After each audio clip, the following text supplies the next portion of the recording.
Hello दोस्तों। इस video में मैं आपको इलेक्शन कमीशन ऑफ इंडिया के बारे में बताऊंगी और ये वीडियो ज़्यादा लंबी नहीं होने वाली है, शॉर्ट एंड इन्फॉर्मेटिव रहेगी, तो एंड तक बने रहिए। इस वीडियो में हम लोग क्या क्या कवर करेंगे। इलेक्शन कमीशन ऑफ इंडिया का इंट्रोडक्शन देखेंगे।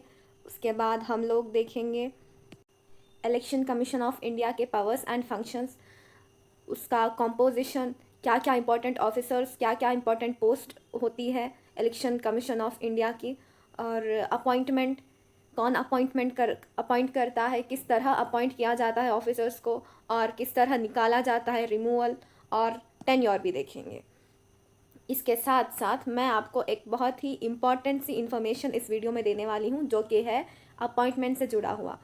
Chief election commissioner and other election commissioners act 2023 और सिलेक्शन कमिटी, ये चीज़ बहुत ही इम्पॉर्टेंट है। ये जो चीज़ है ये बहुत ही इम्पॉर्टेंट है। तो चलिए वीडियो को शुरू करते हैं। Election Commission of India and state election commissioners were established at different times for different purposes. Election commission of India और स्टेट इलेक्शन कमीशंस ये डिफरेंट टाइम्स पर और डिफरेंट रिस्पॉन्सिबिलिटीज़ और फंक्शंस थे इनके, जिनकी वजह से इनको इस्टेब्लिश किया गया था।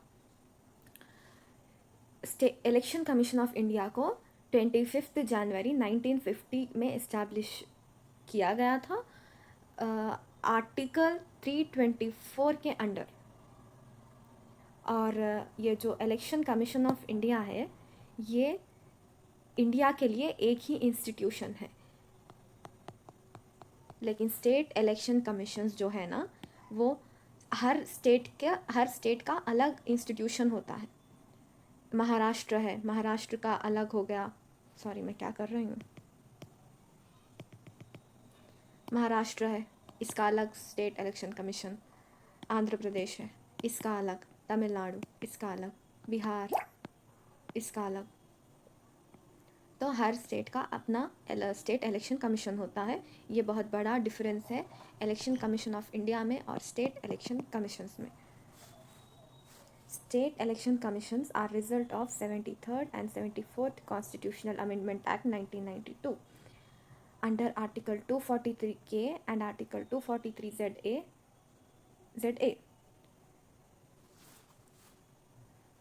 Panchayats and municipalities existed in India long before 73rd and 74th.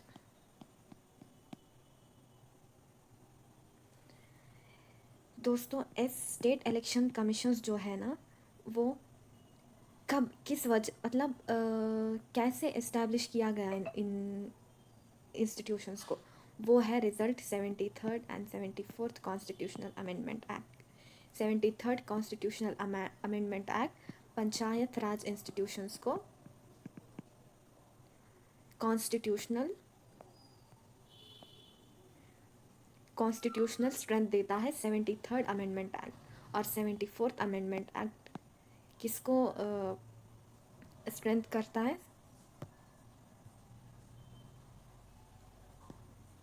Municipalities को। ऐसा नहीं था कि पंचायत राज और म्यूनिसिपैलिटीज़ पहले नहीं थे, पहले भी थे, लेकिन इनको इतना पावर नहीं दिया गया था। इनको पावर कब मिला, ये स्ट्रॉन्ग कब हुए ये institutions?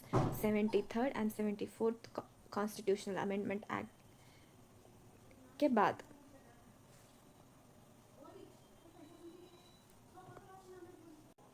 Election commission of India ये एक इंडिपेंडेंट कॉन्स्टिट्यूशनल बॉडी है। इसको आर्टिकल 324 के अंडर इस्टेब्लिश किया गया था। ईसीआई को क्यों इस्टेब्लिश किया गया था? क्योंकि इंडिया में होने वाले इलेक्शंस को सुपरवाइज करने के लिए, उनको कंट्रोल करने के लिए, और जो इलेक्टोरल रोल्स होते हैं उनको प्रिपेयर करने के लिए, और हाई लेवल पर इलेक्शंस कंडक्ट करने के लिए, और भी बहुत से हैं जो हम आगे डिस्कस करेंगे। Powers and functions of ECI. तो पहला फंक्शन है elections to national and state legislature. National legislature में हो गया पार्लियामेंट। पार्लियामेंट में क्या क्या आता है? लोकसभा एंड राज्यसभा, इनके इलेक्शंस को कंडक्ट करता है। दूसरा स्टेट लेजिस्लेचर, इसमें हो गया लेजिस्लेटिव असेंबली,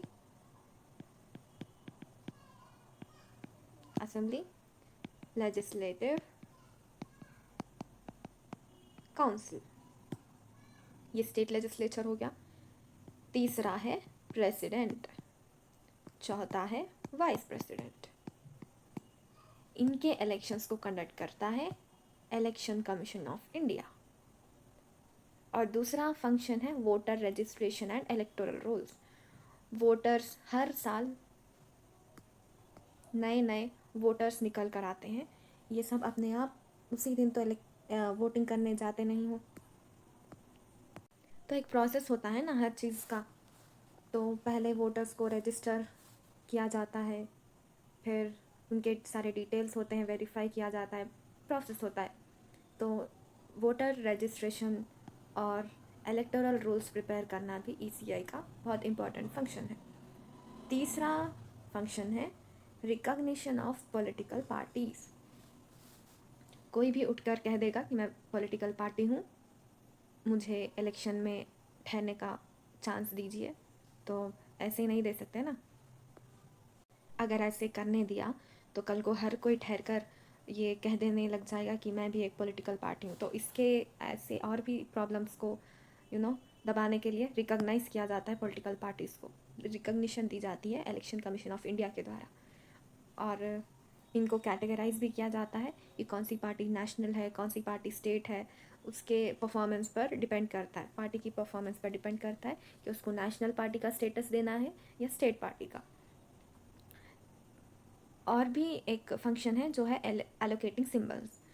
ने देखा होगा कि हर पार्टी का अपना अपना एक सिंबल ज़रूर होता है, बिना सिंबल के कोई भी पार्टी नहीं है। किसी की साइकिल होती है, टिंग टिंग टिंग,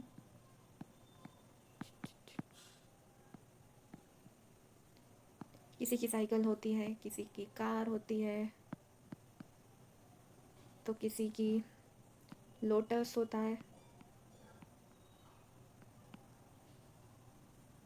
हाथ भी होता है।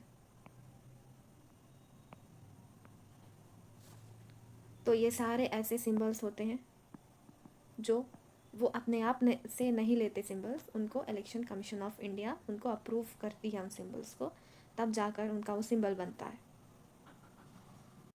Delimitation of constituencies. डिलिमिटेशन किससे कहते हैं? डिलिमिटेशन जियोग्राफिकल एरिया डिसाइड करने को कहते हैं। फॉर एग्ज़ाम्पल ये है गोरखपुर, फॉर एग्ज़ाम्पल ये गोरखपुर है। तो इलेक्शन कमीशन ऑफ इंडिया क्या करेगी, अगर इसको, ये कॉन्स्टिट्यूएंसी है गोरखपुर कॉन्स्टिट्यूएंसी, तो इसको और भी बड़ा भी कर सकती है, इसको इतना भी कर सकती है या फिर इसको और छोटा भी कर सकती है, इस तरह। तो ये पावर है डिलिमिटेशन पावर जो है इलेक्शन कमीशन ऑफ इंडिया के पास। Enforcement of model code of conduct. हर इंस्टीट्यूशन का अपना एक मॉडल कोड, मतलब रूल्स एंड रेगुलेशंस होते हैं, बिहेव करने के गाइडलाइंस होते हैं। तो इलेक्शन कमीशन ऑफ इंडिया का भी इसी तरह कोड ऑफ कंडक्ट है जो हर पार्टी के लिए कंपलसरी है। कोई भी इसको वायलेट करेगा तो उसके खिलाफ एक्शन लिया जाएगा ईसीआई द्वारा। और एक फंक्शन है क्वासी जुडिशियल फंक्शंस। जैसे मैंने अभी अभी बताया है, मॉडल कोड ऑफ कंडक्ट को फॉलो करना होगा और हर पार्टी को करना होगा। इसको वायलेट करेंगे तो election commission of India action लेगी। किस तरह? और इसीलिए ये भी एक पावर है, क्वासी जुडिशियल पावर, जो वायलेशन पर होता है, वायलेट करने पर होता है मॉडल कोड ऑफ कंडक्ट और इलेक्टोरल लॉस को। तो इस वायलेट करने पर ईसीआई पार्टी को, या फिर पार्टी को नहीं करेगी, उन इंसानों को जो भी पॉलिटिशियंस होते हैं उनको डिस्क्वालीफाई करेगी। और क्वासी जुडिशियल फंक्शंस में और क्या क्या आता है? सिंबल के लिए जो लड़ाइयाँ होती हैं पार्टीज़ में, उनको भी ये झगड़ा सुलझाने का काम करता है इस इलेक्शन कमीशन ऑफ इंडिया। और इलेक्शन से रिलेटेड चैलेंजेस हैं उनको सॉल्व करने की कोशिश करता है, और करता है भी है, सॉल्व भी करता है। Composition. Election Commission of India is composed of CEC and other ECs.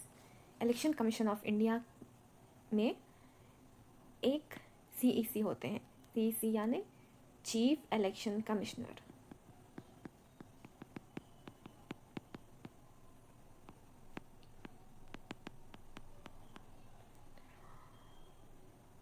Chief election commissioner एक ही होते हैं, और दूसरे हैं other election commissioners.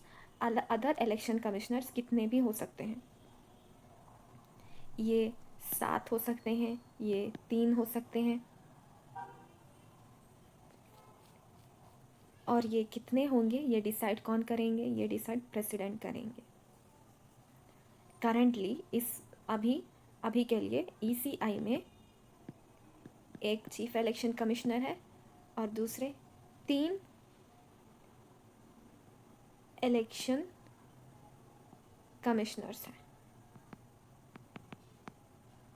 Currently ECI is a 3-member body with 1 CEC and 2 हैं, 2 ECs. Tenure.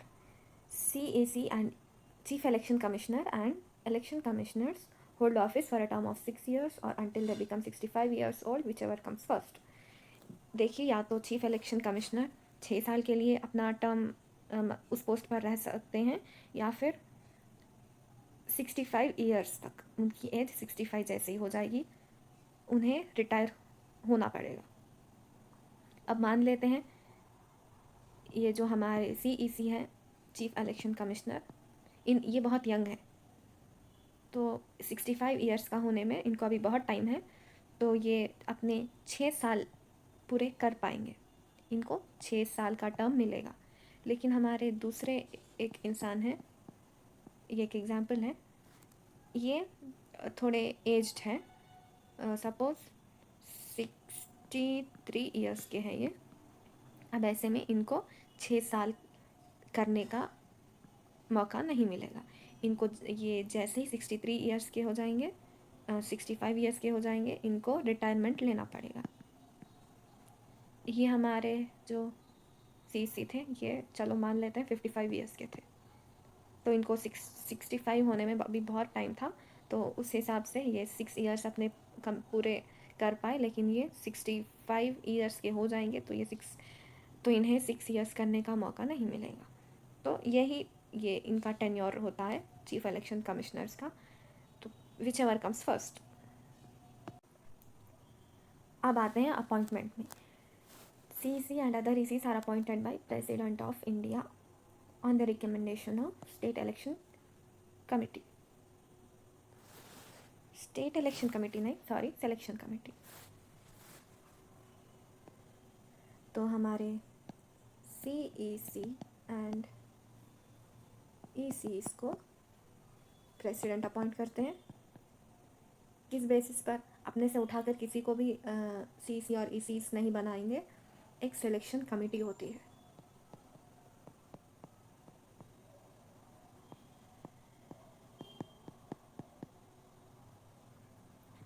सिलेक्शन कमेटी के कुछ members होते हैं।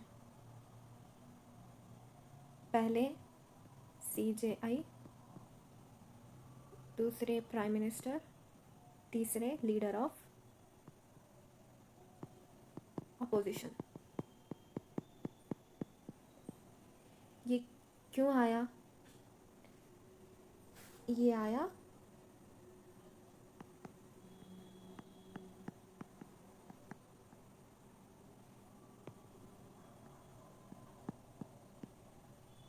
Anoop Barnwal versus Union of India. ये एक लैंडमार्क जजमेंट रही है। इस जजमेंट में क्या निकल कर आया, वो ये था कि चीफ इलेक्शन कमिश्नर और इलेक्शन कमिश्नर्स को इंडिपेंडेंट रखने के लिए हमें एक सिलेक्शन कमेटी, उनके अपॉइंटमेंट के टाइम में सिलेक्शन कमेटी को की हेल्प से उन्हें नॉमिनेट या और नॉमिनेट करना चाहिए प्रेसिडेंट को। तो ये थी उसकी जजमेंट। लेकिन इसके तो उस जजमेंट के according supreme court of India ने ये एक कंपोजिशन बनाया था। मतलब ये बोला कि ये लोग chief justice of India, prime minister और लीडर ऑफ अपोजिशन मिलकर उस इंसान को नॉमिनेट करेंगे चीफ इलेक्शन कमिश्नर के लिए। तो इस जजमेंट के कुछ ही मंथ्स बाद 2023 में ही ये सब कुछ हुआ था।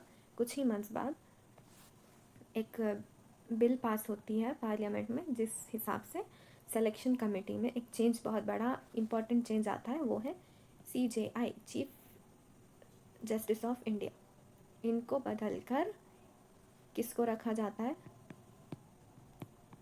Cabinet minister. कैबिनेट मिनिस्टर किस पार्टी के होते हैं? रूलिंग पार्टी के। तो रूलिंग पार्टी के कितने लोग हो गए? प्राइम मिनिस्टर और कैबिनेट मिनिस्टर। तो ये दो लोग तो एक ही पार्टी के हो गए, तो इनका जजमेंट भी एक ही होगा। और लीडर ऑफ अपोजिशन का जजमेंट एक होगा। तो मेजॉरिटी कहाँ पर दिखाई पड़ती है? इसमें, क्योंकि इसमें दो लोग हैं, एक कैबिनेट मिनिस्टर, दूसरे प्राइम मिनिस्टर। तो ऑब्वियसली इसी इंसान को नॉमिनेट किया जाएगा, चाहे लीडर ऑफ अपोजिशन अपना कितना भी सर फोड़ ले, इसकी कोई नहीं सुनेगा। तो इस तरह चेंज हुआ है किसमें? सिलेक्शन कमेटी में। अब देखते हैं CEC का removal. CEC, chief election commissioner, can only be removed in the same manner as Supreme Court जज by parliamentary impeachment. Supreme Court के जज को पार्लियामेंटरी इम्पीचमेंट के प्रोसेस से रिमूव किया जाता है अपनी उनकी पोस्ट से। तो इसी तरह का प्रोसेस भी होता है चीफ इलेक्शन कमिश्नर के लिए। अब पार्लियामेंटरी इम्पीचमेंट होती क्या है? पार्लियामेंटरी इम्पीचमेंट एक प्रोसेस होता है जिसमें पार्लियामेंट के सारे लोग लोकसभा के स्पीकर को या राज्यसभा के चेयरमैन को एक लेटर, एक डॉक्यूमेंट एक होता है वो, जिसमें सारे लोग साइन करके इनको स्पीकर और चेयरमैन को देते हैं। उसके बाद ये लोग एक इंक्वायरी कमीशन क्रिएट करते हैं। इनका इंक्वायरी कमीशन का काम होता है इंक्वायरी करना कि जो एलिगेशंस, जो इल्ज़ाम लगाए गए हैं सुप्रीम कोर्ट के जज पर या चीफ इलेक्शन कमिश्नर पर, ये सच है या नहीं है। अगर सच है तो जो पार्लियामेंट होती है इसके टू थर्ड लोग अगर इंसान उस ऑफिसर को रिमूव करने की तरफ वोट करते हैं तो उनको रिमूव कर दिया जाएगा। किसको? सुप्रीम कोर्ट के जज को या चीफ इलेक्शन कमिश्नर को, जिसके भी खिलाफ ये इम्पीचमेंट मोशन चल रही है उसको। 1 2 3 ये 3 पार्ट्स है। तो ये लोग जो है मेंबर्स है पार्लियामेंट के, अगर मेजॉरिटी रिमूवल की तरफ है, कोई भी 2/3, ये भी हो सकती है, ये भी हो सकती है, ये भी हो सकती है। अगर 2/3 मेजॉरिटी रिमूवल को सपोर्ट करती है तो रिमूव कर दिया जाएगा। अगर 2/3 मेजॉरिटी से सपोर्ट नहीं मिला है इम्पीचमेंट को तो रोक दिया जाएगा। तो ये थी हमारी वीडियो, और कमेंट कीजिए ये वीडियो कैसी थी। अगर आपको कोई सजेशन या एडवाइस करनी हो तो you are most welcome. And please, ये मेरी फर्स्ट वीडियो थी, so please no hateful comments and thank you. Please subscribe कीजिए, बहुत मेहनत लगी है इसको बनाने में।